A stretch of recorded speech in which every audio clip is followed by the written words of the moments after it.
pang batang x-ray naman to. So, ito naman yung sinad sa atin. So, sa pagkakakatawan nito, mukhang bata, diba?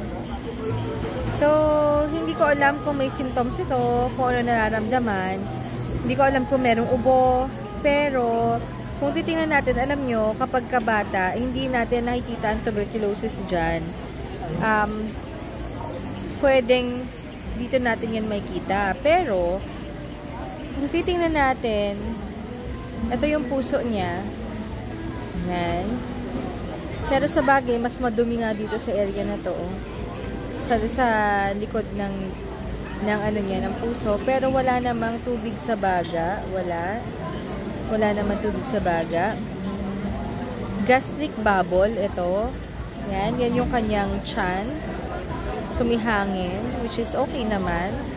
Ngayon, ito kasi yung naging basa. Ayan, ito yung basa niya. Consider pneumonia, retrocardiac area with non-specific lymphadenopathies, PKI not ruled out. So, balikan natin. Sige, tingnan natin ulit. Ayan, so sabi is, consider pneumonia. Pero kung usually dito kasi natin tinitingnan yung pneumonia or dito sa area na to, ayan, or dito sa area na yan. Ngayon, pag nga naman titingnan mo, kita mo dito may mga puti-puti. Tapos dito sa puso, may mga parang patches na puti-puti din. At saka dito, ayan o. Diba? So, ang ibig pong sabihin ng retrocardiac sa likod ng puso. Retro, likod, cardiac, puso, likod ng puso. So, dun po nakita yung infiltrates. Ngayon, babalikan po natin ulit ito. So, ang sabi dito is, ill-defined soft tissue densities are seen in the retrocardiac area. So, yun yung nakita natin kanina. Few hilar nodularities are noted. Yan po yung sinasabi na retrocardiac area with non-specific lymphadenopathies. Yung lymphadenopathies po, yan po yung sinasabi na nodularities. And then, the heart is not enlarged. Hindi malaki ang puso. Trachea is at midline. Normal naman. Both hemidiaphragm and costophrenic sulci are intact. So, normal naman. Ngayon, ang sabi po dito is consider pneumonia. Pero, ano tong PKI? PKI not ruled out. Yan po ay primary COX infection. Pag po COX infection, yan po ay other term for tuberculosis. Ngayon, babalik po yan ay sa symptoms ng bata. Yan po ba ay nagkalagnat, nagkaubo, nagkasipon, mataas ang lagnat, nito lang po, may plema, or siya po ay meron na pong matagal na ubo na hindi mawala-wala, walang ganang kumain, na mamayat, so, or naglalagnat kapag pahapon na. So, yun po yung mga kailangan natin tanungin in history taking.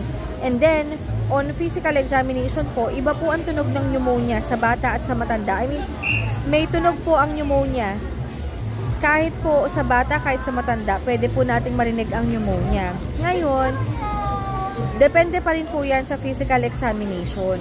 Aside pa po doon, pwede pong kung halimbawa sabihin natin na COX infection, ang inyo pong pedia ay magre-request po yan ng PPD. Or yung ituturok sa braso para po malaman kung may exposure na rin ng tuberculosis. Kasi kung sakali po na pagtitritin or paggagamutin po kayo ng tuberculosis, ang kailangan nyo pong isipin is kanino po na-expose yung bata. Yan po ba ay kaya po nagka-TB ay kanino nakuha? Sa magulang po ba? Sa kapitbahay? Sa kasama sa bahay? So, kailangan nyo po malaman kasi the fact na nagkaroon po yung bata, definitely na-expose po yan at kailangan nyo mahanap kung sino. Malamang sa adult po yan nakuha. So, kung ang bata po ay nagkaroon, dapat pong magamot din po yung matanda kasi pwede pa rin po makahanap, makapagpasa or makahawa yung adult na meron pong tuberculosis. Sorry, add ko na lang din. Kapag consideration ay pneumonia, pwede pong magbigay ng treatment sa inyo yung doktor ninyo ng antibiotics. Pero kapag po ang kinonsider po is tuberculosis, then anti-TB medication po ang ibibigay sa inyo. Depende po sa history and physical examination. So sana po ay nakatulong, ingat at bawal magkasakit.